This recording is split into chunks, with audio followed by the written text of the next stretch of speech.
seperti dalam kisah sahabat ini ada satu orang, dia sudah sholat sama Nabi, kemudian dia pulang ke kampungnya, ke daerahnya, masih waktu sholat itu, saya lupa sholat apa. Kemudian ketika dia datang ke tempat itu, warga di kampungnya belum pada sholat, maka dia diminta jadi imam. Maka dia mengimami dengan niat sunnah, dan itu boleh makmumnya. Bismillahirrahmanirrahim. Allahu Allahu Allahu Allah, Allahu Allahu Allahu Allah.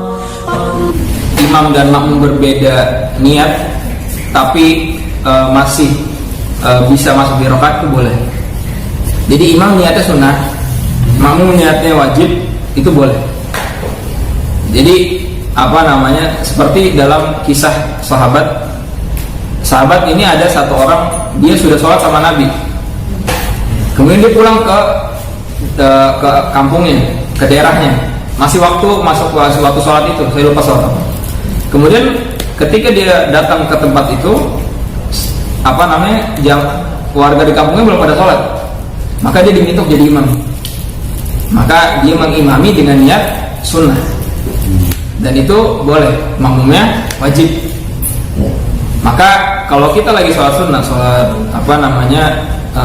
rawatib lah misalnya, atau sholat ba'diyah 2 rakaat, ayo nepuk kita, ya udah antum jadi imam lah di situ. Antum jadi imam, boleh. Jadi dalilnya ada, itu tadi sahabat Nabi yang mengimami kaumnya padahal dia sudah sholat. Jadi makanya kalau kita sudah sholat nih, jadi ini salah sunnah yang baik ditinggalkan juga. Kita udah sholat, misalnya kita sholat bertiga sama teman di masjid bertiga, ada orang datang satu sendiri, sunnahnya itu kita nemenin dia sholat. Iya, buat jadi dapat jamaah. Iya, biar jadi dapat jamaahnya. Dan wajib kita yang sholat asar tadi, kita udah sholat sama jamaahnya, kita sholat asar lagi, jadinya hukumnya sunnah. Nah itu sunnah yang baik ditinggalkan. Jadi mau kita imam kita pun boleh, mau kita makmum kita pun boleh. Makanya sunnah yang baik ditinggalkan ialah tadi kita membiarkan orang sholat sendiri, padahal sebenarnya kita bisa nemenin dia untuk berjamaah. Tapi kalau kita posisinya nih udah sholat asar nih, itu jadi makmumnya orang yang mau sholat asar. Boleh juga, tapi niat kita gimana dong? Sholat sunnah apa sholat asar? Niat lu sholat asar, pahalanya pahala sunnah. Iya, karena sholat wajibnya sudah ditunaikan gitu. Tapi itu tetap niat sholat asar. Dia sholat asar.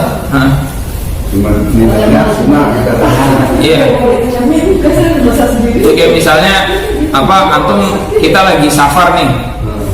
Kita lagi safar berpergian, tadi zuhur udah dijamah sama asar. Nyampe rumah azan asar. Pengen sholat asar ah. Datang aja ke masjid sholat. Ada pahalanya sunnah. Dapat pahala dia. Jadi misal azan asar, nggak usah nggak sholat pun nggak apa-apa. Tapi kalau dia emang pengen ke masjid, pengen jamaah, silahkan. Jadi nggak dilarang dia mau sholat yang kedua untuk jamaah tadi. Kayak gitu juga misalnya sholat maghrib di jamaah, nyampe rumah isya, ikut aja jamaah sama isya gitu, dapat pahalanya sunnah. Antum kalaupun misalnya dia seorang imam yang ditunggu sama makmumnya, di jalan udah sholat, nyampe tempat dia harus imamin, maka ngimamin gak masalah. Jadi pahalanya sunnah. Baik, saya kira gini, dia nggak apa. Masih dalam posisi masbuk nih. Jadi kita kalau udah masbuk ya, kalau imamnya udah sujud, kita hitungannya belum kehitung 1 rakaat itu ya Bos ya? Iya. Belum kehitung ya Bos. Kalau yang kita posisinya imamnya udah ruku, itu hitungnya gimana? Iya. Jadi yang simpelnya itu kalau imam ruku dan dia belum menegakkan kepalanya, kita masuk dapat 1 rakaat seperti itu. Tapi sekali lagi nggak boleh buru-buru. Selain itu juga kita kalau ragu maka tambah aja, atau kita tunggu sampai imam naik. Soalnya pas begini gitu kan, dapat nggak ya gitu kan, mendingan tambahin aja salatnya. Tapi kalau masih awal ruku, Allahu Akbar, masuk gitu ya, aman insyaallah. Masih terhitung satu rakaat seperti itu. Dan ini juga sebenarnya ada perbedaan pendapat nih, yaitu kapan imam itu kita tertinggal ruku. Ada yang bilang tertinggal Al-Fatihah, tertinggal rakaat juga. Tapi yang lebih kuat tertinggal ruku ya. Kan rakaat ada satu kan. Kenapa? Tapi kalau misalnya kita udah tertinggal nih, kalau satu rakaat Pak, kita harus baca kalau di Al-Fatihah kan takbiratul ihram ya, Allahu Akbar kabira ya, itu dibaca lagi ya? Ikuti bacaan ketika kita masuk aja. Nanti ikut imam aja. Ikut imam langsung. Yang lebih kuat pendapatnya. Jadi antum masuk di ruku baca bacaan ruku. Jangan baca doa iftitah di ruku. Iya, salah. Iya. Kecuali tapi kalau antum pun masuk di, misalnya imam udah baca surat, antum diam juga. Ada yang mengatakan silakan baca, bahkan ada yang mengatakan baca Al-Fatihah gitu. Ini Al-Fatihah. Tapi kalau saya pribadi lebih, kalau dia sudah baca ayat saya diam. Karena perintahnya kalau sudah baca ayat itu diam gitu. Jangan kita membaca Al-Fatihah. Iya. Kita diam saja. Nah, tetap ikutin, dengarkan. Dengan dalil wa idza quri'al Qur'an fastami'u lahu wa ansitu. Jadi Al-Fatihah imam itu Al-Fatihah kita. Iya. Al-Fatihah imam Al-Fatihah kita. Jadi rukunnya itu sudah diwakili sama imam. Kan Al-Fatihah kan rukun ya. Iya. Itu sudah diwakili sama imam. Kita ikut sholatnya.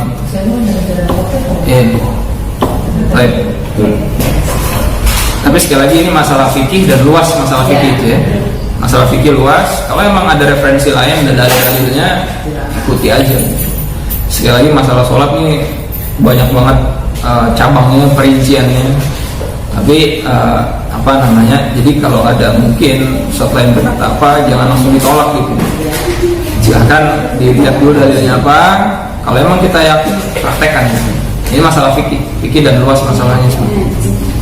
Baik, Wallahu a'lam. Karena saya cukup untuk kajian kita di malam hari ini. Jazakumullah khair, semoga Allah memberikan kita istiqomah ya.